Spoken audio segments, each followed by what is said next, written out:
you're on Initiative Africa. My name is Asha Sampat. Welcome to this new edition of your weekly magazine featuring Africa on the move through smart innovations and initiatives that work.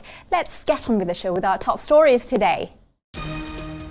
We met Momar N'Diaye, a Senegalese professional football player currently playing in Ligue 1 in Luxembourg, a role model for everyone as he did not forget where he comes from and supports the inhabitants of his old neighborhood in Senegal with his association Coeur de Yarakh, Heart of Yarakh. He's our guest today. My heart is with the people of this neighborhood. I want to give them everything I can for everything that they've taught me. I owe them a lot. It enables me to develop today. Time to end decades of agro-pastoral conflicts. It's a reality that is beginning to take hold in Togo thanks to mediation between local chiefs and country leaders. C'est le conflit foncier qui est toujours cité en premier lieu. Donc cela voudrait dire que c'est la source des problèmes dans la région des savanes. Football to the rescue of slums. In the suburbs of Nairobi in Kenya, this club combines sports and social mission to help young people. If you're going to get something from the community, you should be putting something back into the community. And that's where we made it into a community development project using football as the starting point. Conflicts come in many forms, but they all have one thing in common, an enmity that can dash hopes for progress and peace. In the northern savannah region of Togo in West Africa, farmers and livestock breeders who once fight, sometimes violently, for access to land and water have found a way to coexist in peace and harmony through mediation efforts at local, regional and national levels. Coming up, the latest report in our continuing series, Voices for Peace, inspired by the African Union's Silencing the Guns initiative. Take a look.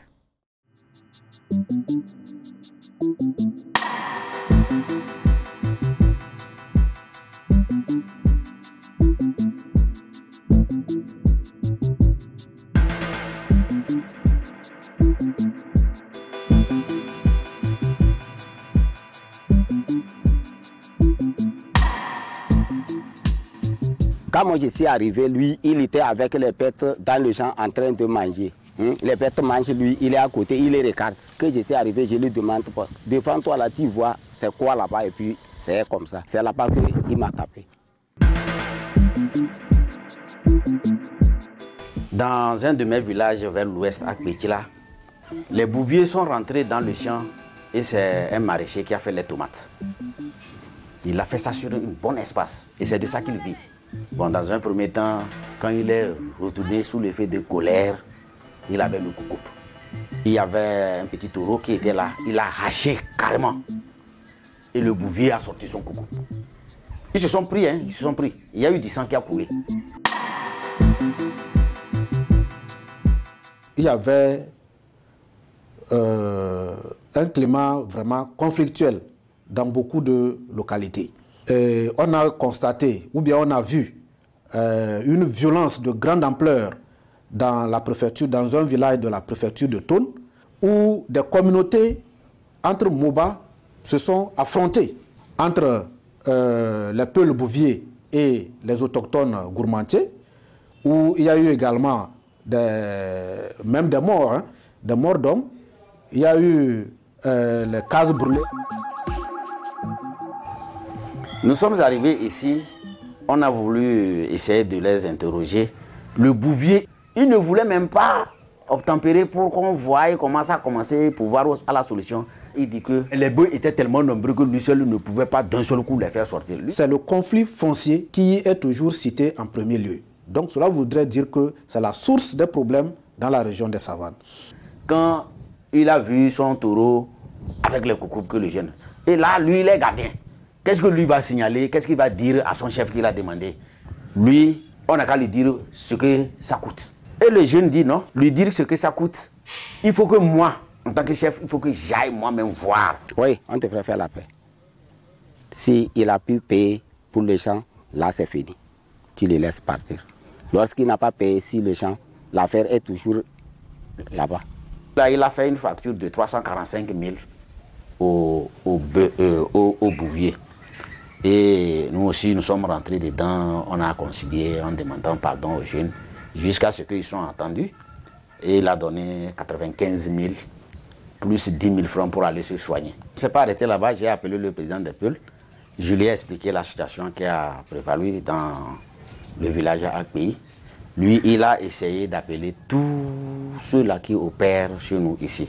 Ils sont venus des délégations de chaque village. Et depuis ce jour, ils ont décidé de ne jamais se promener avec les couteaux. Si tu es là, il est bouvier actuellement, quand vous les voyez aux gens, ils n'ont plus les couteaux sur eux, mais plutôt les bâtons. Rares sont ceux-là qui tiennent les couteaux. Je crois que lorsque vous raisonnez et vous leur donnez des explications, les gens finissent par comprendre et se rendre compte qu'eux-mêmes, ils n'ont pas été du tout propres avec eux-mêmes et qu'ils se rendent eux-mêmes coupables de la dévastation de ces animaux. Donc ils comprennent et nous essayons ensemble. Au niveau des cantons, cet organe est appelé Conseil des sages de prévention et de gestion des conflits fonciers. Leur rôle consiste à faire la prévention et le règlement des conflits. La prévention, c'est à deux niveaux. Premièrement, leur rôle est de sensibiliser la population, de faire des alertes précoces, c'est-à-dire en agissant sur des sources potentielles des conflits, en sorte à les résoudre en amont, avant que cela ne devienne véritablement un conflit ou un litige. La troisième chose, c'est effectivement de jouer le rôle de médiateur et de conciliateur. Lorsque deux parties sont déjà en litige, alors ils interviennent pour vraiment amener les deux parties à s'entendre.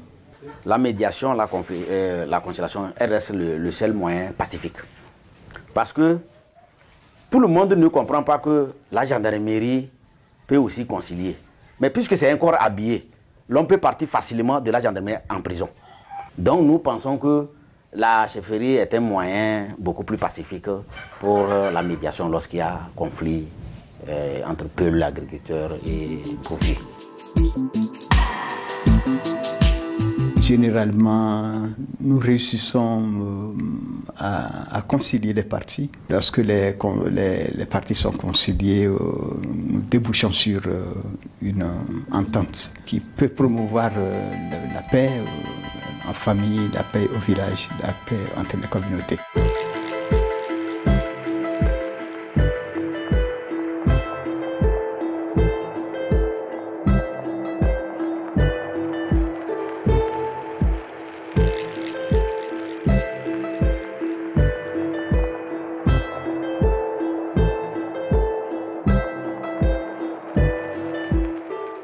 And next week, our Voices for Peace series will take us to Libya, where voices are being heard against extremism in a country beset by civil war. We will meet Zahra Langui, president of the Libyan Women for Peace platform. But right now, let's welcome our guest, Momar N'Diaye. This Dakar native, who currently plays in the First League in Luxembourg, was born into a family of footballers. He took his first steps in a training centre in Senegal before leaving for Europe. He shared his story to Lionel Cochois, a reporter who met with him in Metz in eastern France. Hello, Momar N'Diaye. You are a Franco-Senegalese professional footballer. You have had a great career in France and internationally. You're currently playing at FC Rodange in Luxembourg. You have created Coeur de Yarakh, an association that helps young people in Dakar. What's your story? How did you get to where you are today? Bonjour, donc je suis Momar N'Diaye, comme vous l'avez dit. Hello, I am Momar N'Diaye, as you said. I play football for FC Rodange in Luxembourg. Donc oui, donc j'ai créé l'association Coeur de Yarakh pour I created the association Coeur de Yarakh to help the children from my neighborhood back home, something that is dear to my heart because it's a community that has given me everything. So I want to give something back. It's thanks to this community that I am who I am today because I did everything there. I learned to play football there and I really became someone in the neighborhood. Donc si maintenant Je pars en Europe pour jouer au foot. I played football in Europe and representing this community, that gave me everything. And so that's how I got the idea of creating an association to help them. As I often say, I can't go to every house to give something, but creating something for this neighborhood allows me to help everyone through education, health, and sport too. So that's how I came up with the idea of creating the association. C'est là que nous est venue l'idée de créer cette association. Is football a passion? Oui, c'est une passion, on va dire. Yes, it is a passion. I'd even say that football is in my blood. My grandfather was a footballer, my father was a footballer, my uncles, everyone in the family played football. It's a sporty family. So when I was born, inevitably football seemed a natural choice. I just needed to apply myself and work hard to become a footballer. The passion's always been there. Donc la passion, elle est là dès le début. Can you take us a little back to the time when you were still in Dakar? Can you remind us about your career? You graduated from a training center in Dakar, is that correct? Oui, c'est ça. Donc j'ai été formé à Génération Foot. Yes, exactly. I trained at Generation Foot in partnership with FC Metz. J'ai été formé là-bas et puis après je suis arrivé à Metz dans le centre de formation. I did my training over there and then I came to the center in Metz. When I arrived, the training went well. I trained for 3 years in Metz before turning professional. Avant de passer professionnel à Metz. How was your integration in France? And was it difficult at times? Bon, l'intégration s'est bien passée. Donc, quand je suis arrivé du Integration went well. When I arrived from Senegal, I joined the FC Metz training center. Everything was great, and therefore I integrated very well. The group and the center made me feel welcome. And I had a nice accommodation. I did everything that was expected of me, and it went well. Je dirais en gros, ça s'est vraiment très bien passé. Après, des moments About it being difficult at times, well, yes, it was. Because when I left Senegal, I was very young. I was 14, 15 years old. 15 ans. Donc forcément, c'est un nouveau monde. It was a new world that I didn't know, so I obviously missed my family not being around, no longer having the routine that I had in Senegal. So those were difficult times. Sometimes I would finish training and feel homesick. I would cry and then pick up the phone and call my mum and dad. Those were hard times, but it taught me how to be a man, because living without one's parents is important too. C'est quelque chose qui m'a appris à être un homme, parce que de vivre Some advice, if I can call it that. We won't have our parents around all of the time, so inevitably at some point we have to learn to live without them. So that did help me become a man. Ça m'a permis d'être un homme. You haven't forgotten your old neighborhood. What are the reasons for your commitment? Les raisons de mon engagement est que j'ai envie de rendre. Why am I so committed? Ce qu'il m'a donné. Well, I want to give back to the neighborhood what it gave me, because I am who I am thanks to this community. Ce quartier, c'est le quartier qui m'a fait, c'est le quartier qui m'a vu naître, c'est le quartier qui m'a. It's the neighborhood that made me. I was born here, and this place allowed me to grow and understand many things. So now I want to help them. Because as we say in Africa, we have the idea of mutual support.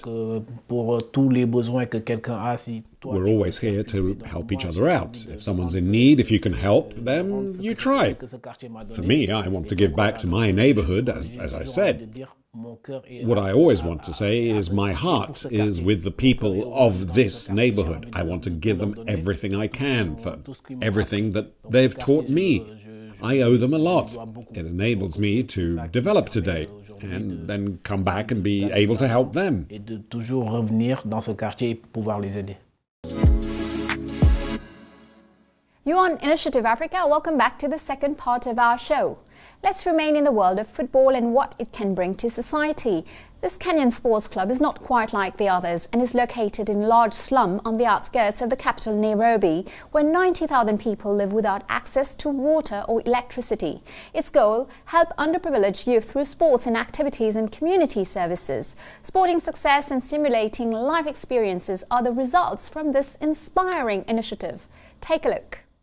Mathare is one of Africa's biggest shanty towns. This huge poverty-stricken neighborhood in the outskirts of Nairobi, Kenya, has every characteristic of run-down inner cities: criminality, drugs, AIDS, and millions of tons of household waste, endangering the health of local residents. It is also home to the Mathare Youth Sport Association, a sports club that has transformed the day-to-day lives of thousands of local youngsters and the people of Mathare. If you're going to get something from the community, you should be putting something back into the community. And that's where we made it into a community development project using football as the starting point. After discussing various options, one of the worst things in the slum is the uncollected garbage, because that kills the kids. The idea was both simple and effective. Football gave local youth a healthy framework and a goal, helping the local community. One Saturday per month, each team takes to the streets, swapping shin pads and football shirts for shovels and picks to tackle the piles of rubbish. In 1987, there were 27 teams. Today, there are over 1,000 with 14,000 players. Now Mathare is officially the biggest youth sports association on the African continent. Unofficially, it is also probably the continent's largest refuse collection organization. Victor is 16. He has been playing football for as long as he has been able to walk. He spends 1/5 of his training time cleaning Mathare's gutters with support from the local inhabitants. They give us an encouragement. So they say that that is good work we are doing. And we are so happy to do this work because we are trying to help our neighbors. It's hard to get somebody trying to take papers, cleaning around. It's very hard. So it's our pleasure to take this opportunity to clean for people. Mathare Sports Association has its own championship with a unique point system.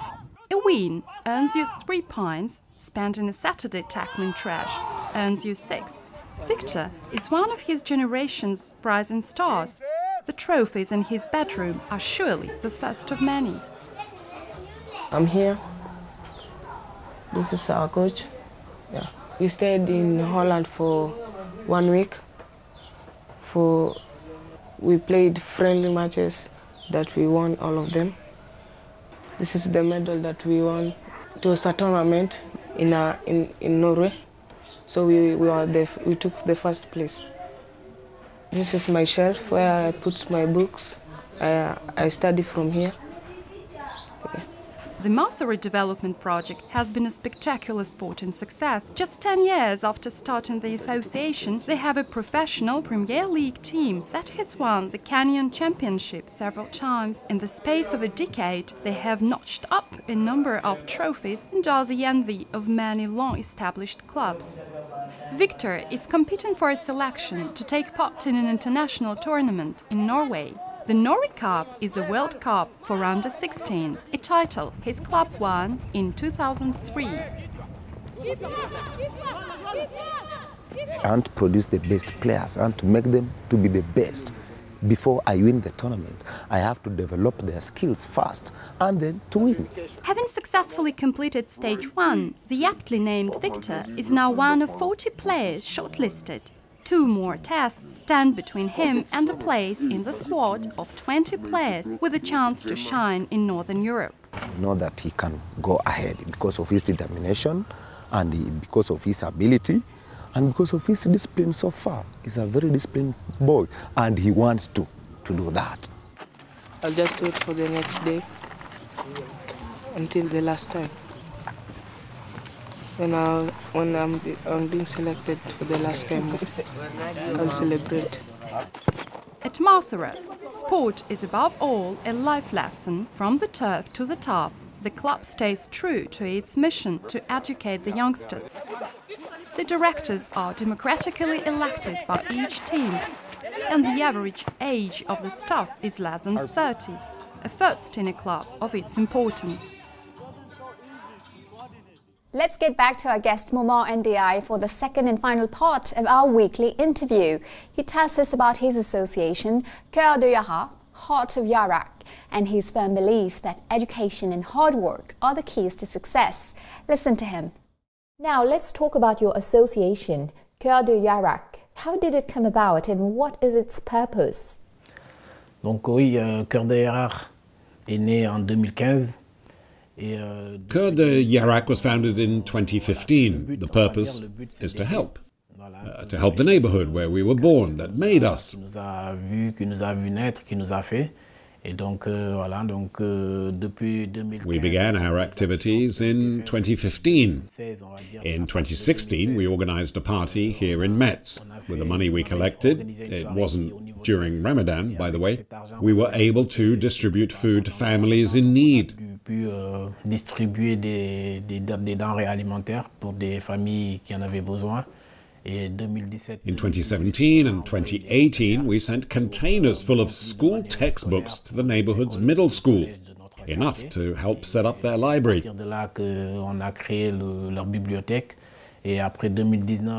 And then in 2019, we did it again, without a container this time, to help the elementary school.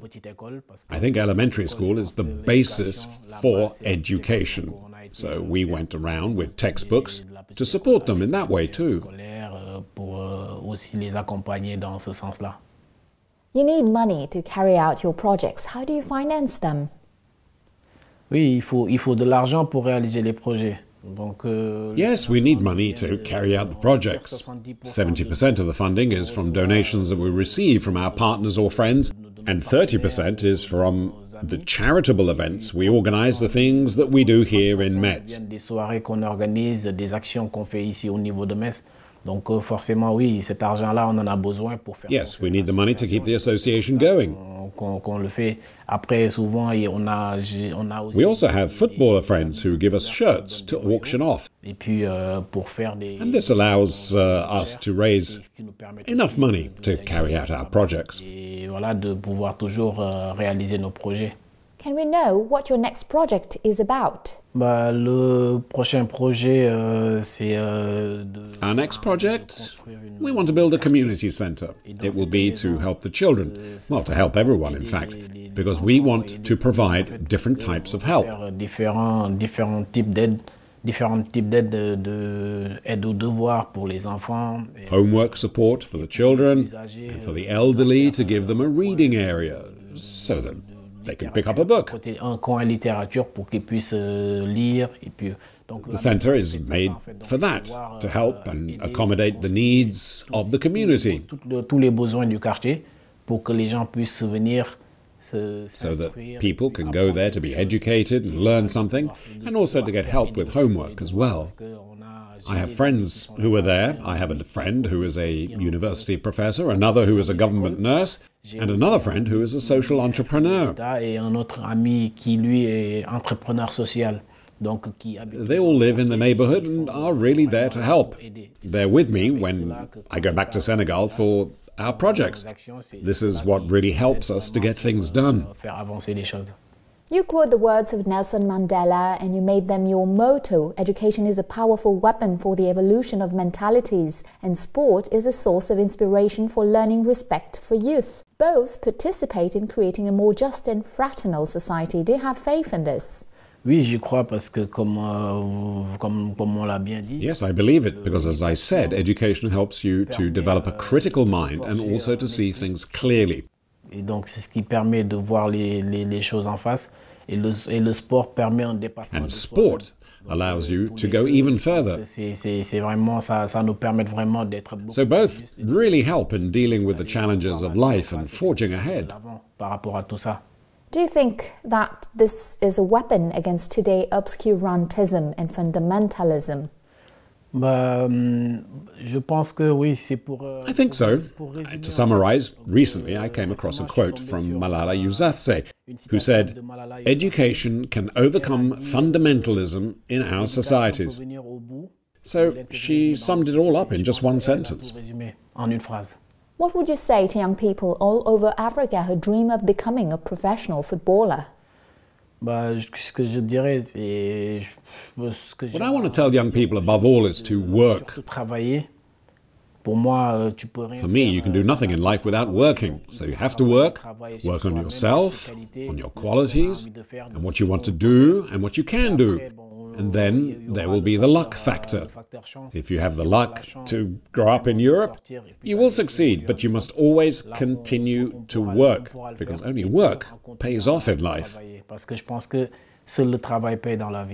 Do you think, like Nelson Mandela, I never lose, I either win or learn, that actually education is the key to everything? I think, yes, that's it. That's the school of life. I either win or I learn. Learning from one's failures is the best way to be successful. After that, there's nothing more to say. Mandela said it all. To be successful in life, you have to learn from your failures. We can never say that we failed. We learned something. If we didn't succeed at something that we wanted, it allowed us to know what we didn't do well, and next time, well, we can try again. That is what allows us to succeed and then move ahead in life. Well, that's it. Initiative Africa is over for today. And of course, you can find the interview of Momar N'Diaye and the replay of our programs on our website, africaonair.com, as well as on our social media channels. Feel free to share, like, and comment with the hashtag Initiative Africa TV show. And don't forget, next week, same time, same channel, I'll see you again with a new edition of Business Africa. Have a great week, everyone. Take care and goodbye.